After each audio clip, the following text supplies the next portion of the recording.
నమస్తే, మీ ఎర్రంరెడ్డి తిరుపతి రెడ్డి. మొత్తానికి ఆంధ్రప్రదేశ్ ఉప ముఖ్యమంత్రి పవన్ కళ్యాణ్ తెలంగాణ జాతిని ఉద్దేశించి తెలంగాణ ప్రజల యొక్క దిష్టి తగిలి కోనసీమలో ఉన్నటువంటి కొబ్బరి చెట్లని మాడి మసైపోయినాయని చేసినట్టు వ్యాఖ్యల మీద తొలుత తెలంగాణలో ఉన్నటువంటి తెలంగాణ ఉద్యమం కోసం కొట్లాడిన పార్టీ, తెలంగాణను గత 10 ఏళ్లలో సంక్షేమంలో ఒక దేశానికే ఒక వరవడి చూపించినటువంటి బీఆర్ఎస్ పార్టీ శ్రేణులన్నీ కూడా ఇంక్లూడింగ్ మీ అంతా స్పందించడం వల్ల ఆ తర్వాత ఇప్పుడు కాంగ్రెస్ పార్టీ నాయకులు, మొదట్లో జడ్చర్ల ఎమ్మెల్యే అనిరుద్ధ్ రెడ్డి అయితేనేది, ఆ తర్వాత బల్మూర్ వెంకట్, తర్వాత ఈరోజు సినిమాటోగ్రఫీ మంత్రి కోమటిరెడ్డి వెంకటరెడ్డి గారు కూడా మా వ్యాఖ్యలను సమర్థిస్తూ పవన్ కళ్యాణ్ విమర్శిస్తూ పవన్ కళ్యాణ్ బేషరతు క్షమాపణ చెప్పేసి తెలంగాణలో అడుగు పెట్టాలి, లేదంటే సినిమాలు ఆడనివ్వమని కోమటిరెడ్డి వెంకటరెడ్డి గారు వాళ్ళ సినిమాటోగ్రఫీ మంత్రి అయ్యుండి చెప్పారు. కోమటిరెడ్డి వెంకటరెడ్డి గారు మీరు గతంలో కూడా చాలా ఇలాంటి పరుషమైన మాటలు మాట్లాడి, ఇంక్లూడింగ్ రేవంత్ రెడ్డి గారి మీద కూడా మాట్లాడి తర్వాత ఆయన నాయకత్వంలో పనిచేస్తున్నారు.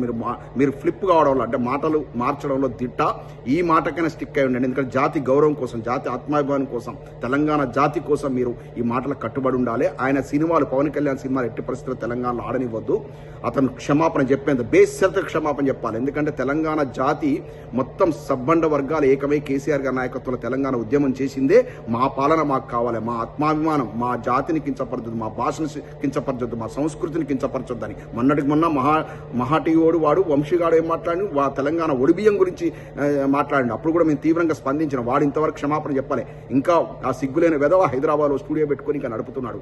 ఇలా ఒక్కొక్కడు తెలంగాణ జాతి మీద విషంగా హక్కుతున్నారు. ఎప్పుడైతే బీఆర్ఎస్ పరిపాలన అధికారాన్ని కోల్పోయిందో అప్పటి నుంచి కూడా ఈ సన్నాయి నొక్కుతూ ఆంధ్ర మీడియా అయితేనేమి ఇటువంటి పవన్ కళ్యాణ్ లాంటి వాళ్ళని పిచ్చి మాటలు ప్రేలాపనలు పెడుతున్నారు. బిడ్డ మీ నాలుకకు వస్తాను, తెలంగాణ ప్రజలను గనక జాతిని గనక కించపరిస్తే ఊరుకునే సమస్య లేదు. ఎందుకంటే మాకు అన్నిటికంటే కూడా మా ఆత్మాభిమానం చాలా ఇంపార్టెంట్. మా జాతిని ఉద్దేశించి మాట్లాడతావా? తెలంగాణ వాళ్ళకి దిష్టి కొట్టింది. తెలంగాణకు దిష్టి కొడితే హైదరాబాద్ అనేది ఒక మినీ ఇండియా, మొత్తం దేశంలో విభిన్న జాతులను వచ్చి ఎంత చక్కగా అందరు కలిసి ఎంత చక్కగా జీవిస్తున్నారు హైదరాబాద్ లోపల. మీలాంటి వాళ్ళు వచ్చి 100 కోట్లు 1000 కోట్లు ఎట్లా సంపాదించుకుంటున్నారు? నీ సినిమాలన్నీ కూడా నిజాంలో ఆడితేనే నువ్వు పైసలు సంపాదించు. నువ్వు ఒక హౌలాగాల్లాగా రోడ్ల మీద తిరిగేటోడు. ఏది మీ కుటుంబంలో నువ్వు పెద్ద డిస్టర్బ్ చేసే క్యాండిడేట్ అని పెద్ద పేరు పవన్ కళ్యాణ్. అటువంటి వాడు ఇవాళ సినిమాల్లో ఒక హీరోగా నిలదొక్కున్నావు అంటే తెలంగాణ ప్రజల పుణ్యమే, తెలంగాణ ప్రజలు పెట్టిన భిక్షే నీకు. నువ్వు ఇవాళ నాయకుడు అయినావంటే కూడా నువ్వు మా జాతిని ఉద్దేశించి అట్లా మాట్లాడతావా? తెలంగాణ గురించి ఏం తెలుసు నువ్వు? 2 లక్షల పుస్తకాలు చదివినాడు, ఏం తెలుసు? మా దాసరేది అన్నట్టు ఒకప్పుడు రత్నాలు అంటే తెలంగాణ అనేది కోటి రతనాల వీణ. ఒకప్పుడు ఇక్కడ రత్నాలు రాసులుగా పూసి అమ్మేటోళ్ళు నిజాం కాలంలో హైదరాబాద్ లోపల. అంత richest state in the world Telangana అనేది. అటువంటి తెలంగాణ ప్రాంతాన్ని నువ్వు కిచ్చపడి మాకు వేరే వాళ్ళ మాకు దిష్టి కొట్టే కదా.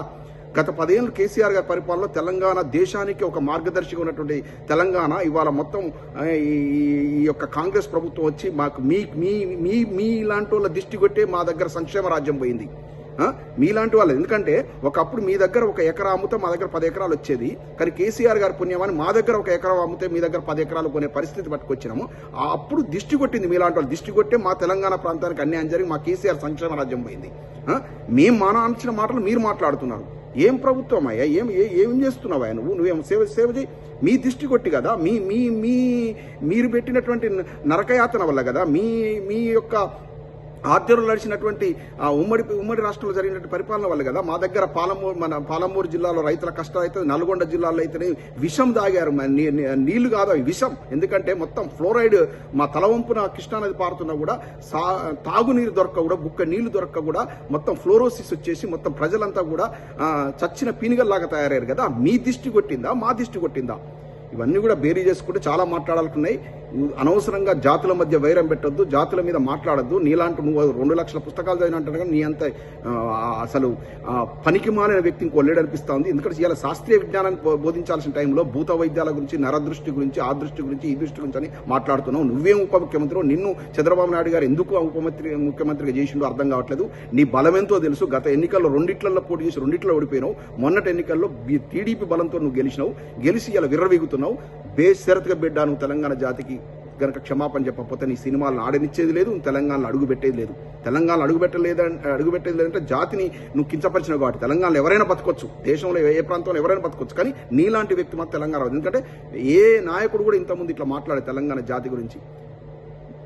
బేషరతుగా క్షమాపణ చెప్పాలి. కోమటిరెడ్డి గారు మీ మాటకు మీరు స్టిక్ అయి ఉండాలి. ఇతని సినిమాలు మాత్రం తెలంగాణ లోపల రిలీజ్ కానివ్వద్దు క్షమాపణ చెప్పేంత వరకు. జై తెలంగాణ.